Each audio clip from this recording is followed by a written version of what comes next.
At the beginning of the movie, a voice narrates that many people think the time of dragons is over, but in reality, it has only just begun. Every 500 years, a woman with a mystical, spirit power is born. She has the ability to turn a serpent into the mightiest dragon of all. The nature of the serpent will define the fate of the world, as a good serpent will use its power to protect the universe, but an evil one will use it to destroy the world. The voice concludes by saying that now is the time for the spirit to be awakened. The scene cuts to an accident site in Los Angeles. A massive dent has been formed on the ground, and the cause is unknown. A man being escorted out yells that a beast has risen. Several police officers investigate the place, trying to collect evidence. A reporter named Ethan Kendrick arrives at the site and shoots a video of a scale-like pattern on the ground. Ethan is now back in his office, but cannot stop looking at the scale. It reminds him of a story his mentor, Jack, told him 15 years ago when he was just a kid. Ethan's father once took Ethan to an antique shop that belonged to a man named Jack. There, he had seen the same scale, and a strange light coming from inside a box. Smoke from inside the box washes over Ethan, and Jack realizes what is happening. He fakes a heart attack and sends Ethan's father away to get medicines to talk to Ethan alone. Jack then tells Ethan about the legend of Imugi. Imugi, which translates to dragon in English, are mystical creatures who lived in heaven with their followers. Every 500 years, one Imugi is rewarded for their good deeds with a chance to become a celestial dragon, a dragon more powerful than all others. But for that, the Imugi will have to receive the gift of Ye-Ju from the heavens. 500 years ago, a similar opportunity was provided to the serpents. But among them was an evil Imugi named Baraki, who wanted to possess Ye-Ju for himself so he could spread his evil to the world. Heaven didn't want to give Baraki such powers, so they sent Ye-Ju to the earth. Back in 1057, Ye-Ju landed in a small village in Korea. Heaven then sent its best warriors, Bokum and his student, Haram, to protect the Ye-Ju from Baraki. However, the evil Baraki wouldn't back down until he got Ye-Ju. A girl named Naren was born with a tattoo on her shoulder, which meant that she was chosen to withhold Ye-Ju. When Naren turned 20, the Ye-Ju inside her would be completely formed. From an early age, the protector of Ye-Ju, Bokum, trained Haram to protect Naren and taught him everything he needed to know about Imugi. He gave Haram a medallion that would protect him as Naren's savior. Eventually, Haram and Naren fell in love with each other.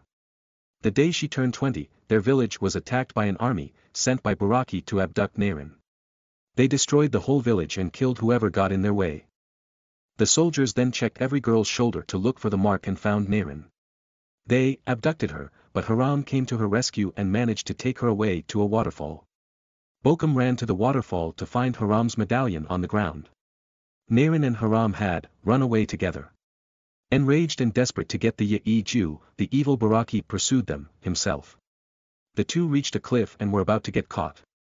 They jumped off the cliff, committing suicide, leaving Baraki to wait for another 500 years for Ye-Ju to be born.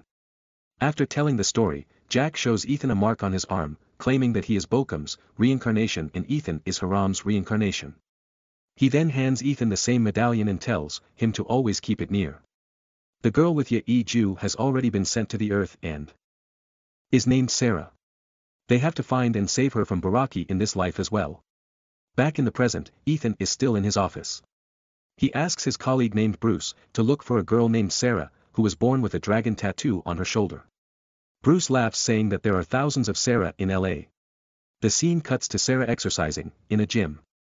She and her friend watch the news and see Ethan reporting about the scale that was found that morning. The news unsettles Sarah, so she quickly rushes out of the gym. Meanwhile, Agent Frank Pinsky, who is investigating the finding of the scale, goes to meet a scientist studying it. They have found out that the scale is harder than diamond, and seems to be of an ancient reptile. No one has ever seen such a substance before, so they do not have much idea about its origin. Sarah has an unsettling feeling and feels like her life's in danger. Her friend Brandy assumes the news from earlier just got into Sarah's head and invites her to go out. At night, 3 thugs harass Sarah on the streets. Jack arrives there and knocks the thugs out in mere seconds before leaving. Somewhere else in a zookeeper comes across the evil Imugi Baraki throwing an elephant in the air. A strange man in black clothing watches from afar. The scared zookeeper is left speechless. Sarah is now at the police station, explaining how the thugs were knocked out. A reporter clicks her picture to cover the story. The reporter happens to be one of Ethan's colleagues. Ethan gets a look at the picture of Sarah and sees the tattoo on her shoulders. He has finally found the girl who bears the Jew. At night, Sarah dreams of someone trying to kill her. When she wakes up, she is troubled by a pain in her chest, so she calls 911, paramedics escort her to a hospital. Her friend Brandy and her boyfriend go to Sarah's home to pack her clothes and bring them to the hospital, but they come across the giant serpent, Baraki. He kills Brandy in one go and continues searching for Sarah. The man from earlier who happens to be the general of Baraki's soldiers is there too. The following day, Ethan and Bruce go to Sarah's house, which is being investigated for Brandy's murder. They find out about her being in a hospital and go to meet her. Ethan finally meets Sarah and tells her he is there to help. But as they talk, Baraki circles the hospital looking for Sarah. Ethan and Bruce manage to drive her away from the hospital but are stopped by the general. However, a car driven by Jack, who is disguised as a lady, saves them. The FBI is investigating Baraki's attack at the hospital and finds out that the serpent is looking for Sarah. Agent Frank is ordered by his boss to kill the girl once he finds her because it is the only way to stop Baraki. Meanwhile, the general summons the army of Baraki, called the Aatrox Army. It consists of historic creatures like flying dragons and dollars. Jack drops Ethan and Sarah to a beach, from where they go to Ethan's psychologist friend's house. The doctor hypnotizes Sarah and asks her about her past life. Sarah remembers her life as Naren and how she loved Haram. Suddenly a blue light shines from within her, and she starts to float midair. Ethan calms her down, but Baraki finds them there as well. They get into a car and drive away, while the massive serpent follows them. The two manage to get away from it and call Bruce. They meet him at a restaurant, where Bruce prepares a helicopter for them so they can fly away somewhere safe. Jack appears in front of Ethan and asks him to take the girl to the waterfall where a good serpent can get hold of the Jew. But that would still mean that Sarah would die, so Ethan denies it. Suddenly, Baraki approaches the restaurant, making Ethan and Sarah run for their lives. It follows them around the city, destroying everything that comes in its way. The duo manages to get on the roof of a skyscraper, where they board a helicopter. But before they can take off, the massive serpent slithers up the building and catches the helicopter in its mouth. Ethan and Sarah jump back on the roof as the helicopter goes flying on the ground, and explodes. The officials have concluded the situation as an emergency and sent several army choppers to fight Baraki. As the choppers fire at the creature, Ethan and Sarah run away. The army choppers somehow get the beast off the building but are then attacked by the Aatrox army. A fleet of dragons attacks the soldiers and soon overpowers them. Massive army tanks fight the crowd of dawdlers but are no match to the creatures. Agent Frank and his associate Campbell finally find Sarah and Ethan and take them to a safe building.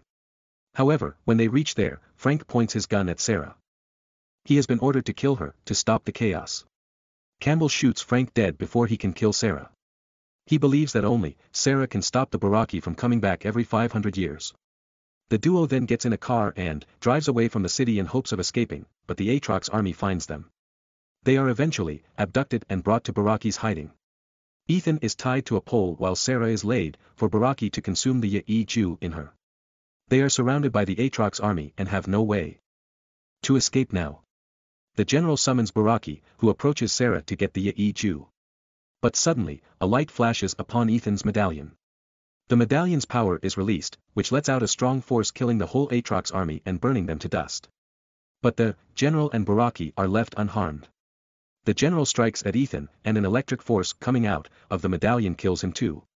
Now, an angered Baraki attacks the two but is restrained by a good Imugi sent from heaven.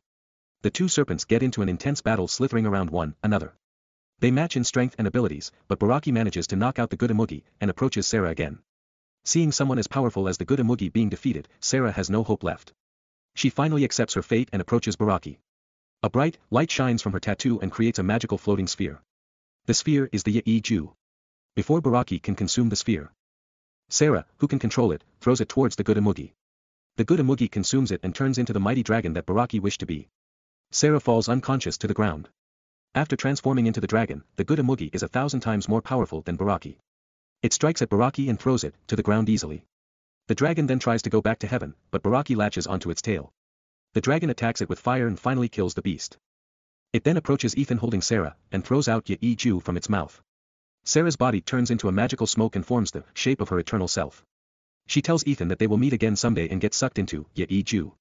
The mighty dragon consumes the Ye-Ju and flies away to heaven. Subscribe.